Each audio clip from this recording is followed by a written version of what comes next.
I know from looking at the website for Cornerstone for Recovery, which you helped found, that you had kind of a little bit of a troubled past yourself. So I was wondering if you could start back there and kind of tell us your background and how that led to the things that you do now. Sure. I was born in Lancaster. I was kind of a normal kid in the beginning. My family was a little abnormal in the sense that my father was older when I was born. He was 55 years old. He was a World War II veteran.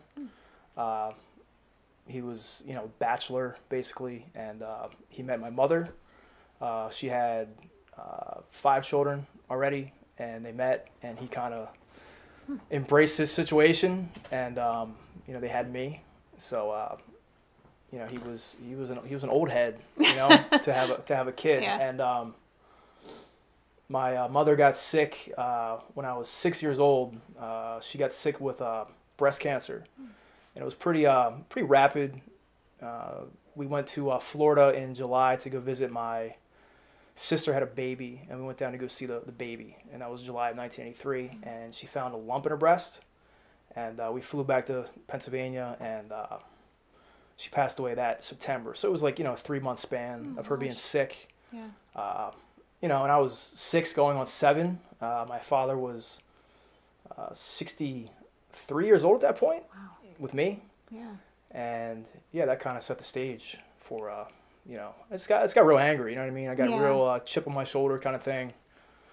Real angry at the world, stuff like that. Were the rest of your step siblings, were they still in the house or older at that They point? were significantly older than me. Okay. The next one in age to me is 10 years older, and then I have a brother that is 19 years older than me. Oh, okay. So they were all pretty much grown Yeah. and kind of out of the house already. So it was really me and my dad.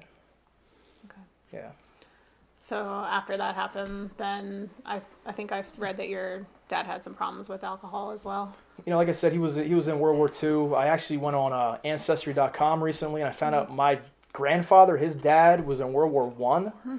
So, there was just a lot of, he was just, those were different kind of people. He didn't really deal with a lot. He liked to drink a lot. But he also was, he's functioning. He went to work every day. I always tell the story. He worked at the same factory for 32 years at the same machine. And when he finally retired, they retired the machine too. You know what I mean? That's the kind of guy he was. He just went to work and stuff like that. So yeah, he did drink. Okay. Yeah. With your mom passing, you said you got kind of angry, and did you have any of those kind of problems yourself? Yeah, I got into substance abuse, alcohol, drug abuse, teenager. It started out just kind of running around with a group of like-minded kids, similar situations, home situations. We started partying together, and that's where it started for me. Yeah, it was the mid '90s, early to mid '90s. It was a good time to be alive. They're making movies about that time period now. So it was a lot of fun back then in the beginning, and we kind of had that whole experience together, and it kind of took off for me in a very negative way. Eventually, yeah. So eventually, how did that kind of lead to you starting Cornerstone? Can you tell me about that? Sure. I got, I was in and out of trouble for many years. Couldn't get it together, a long time. The court system, all that stuff. And, I finally got to a place where, I was offered a way to live, different than how I was living, and I kind of ran with that. I had a lot of help along the way, in that, and I managed to get it together. The way that Cornerstone came about was it was actually 2 years ago. People started passing away, like very close friends of mine. I had 2 people pass away that were really close to me. One being my friend Anthony Craighead, and then another friend of mine named Sean Mulhall. Those 2 people died within about 2 months of one another. And I guess in the beginning, I was just I was grieving, and I was kind of acting out and making, kind of impulsive decisions. And I was blaming a lot of people. I was blaming, systems and all kinds of people, just pointing the finger. So I sought out to kind of create something, I guess very selfishly, that, I'm going to make something so great that my friends wouldn't have died. You know what I mean? Yeah. So were they both drug-related? Yeah, they were both direct results of substance abuse. Okay. So these two men died, and I got involved in it. And in the beginning, it was really, me just kind of doing that, just acting out. But it turned into something that is pretty successful and pretty happy with. Yeah. Can you tell me what Cornerstone does? Sure. We are a recovery house level of care for males and females in Lancaster.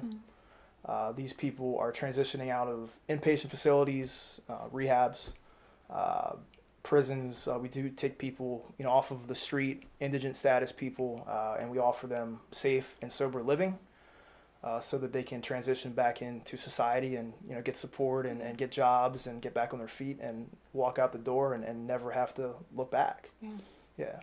Great. So you said, I saw on the website, your two friends that passed away, that you felt like nobody should die in the street alone. Can you tell me more about that? I mean, is that kind of the situation they were in?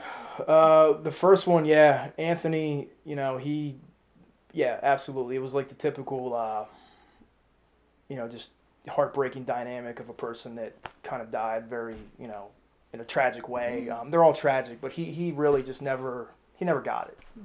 Sean was kind of a different situation. He got his life together in a big way, and he just kind of made a mistake, and it cost him his life. Yeah, but they're different experiences. The dynamic is heartbreaking whenever someone passes away.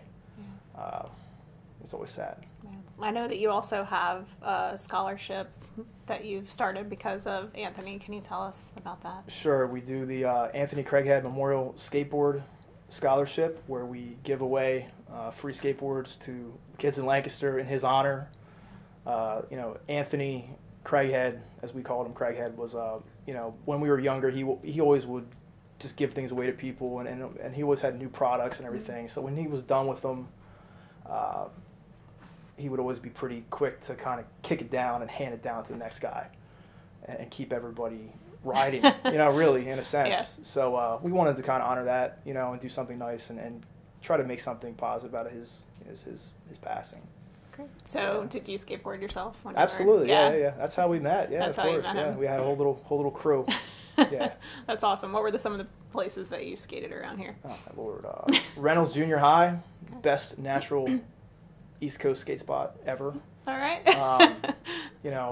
Just all over downtown Lancaster, Greenfield, places like that. Yeah. Okay. It was a good time. So, I know that you've already had your first kind of distribution of the skateboards. Can you tell me where they went and kind of what that felt like? Sure. We had, actually we gave some away last year and some away this year. Okay. We've given several out at a local elementary school, Price Elementary School. I've also given out some to kids locally here that I've been, turned on to by other people, older adults that skateboard that kind of go to the parks and canvas areas. So we give skateboards out to those kids too. I was just wondering if you could kind of go over any success stories that you may have had with the Cornerstone for Recovery program. Sure. We have had a lot of people transition on successfully. You want everybody to do well. Statistically, it's just not that way, unfortunately. But, we've had a lot of people, leave and go on to go to, Stephen's trade and move back in with their families and go to be back with their children, things like that. We actually have a lot of people that go through the houses that become house managers. The house manager is a spot where you kind of become the the caretaker of the house and stuff like that. So we advance a lot of people to that role as well. How many houses are there? We have 4 male and 1 female. Okay. Yeah.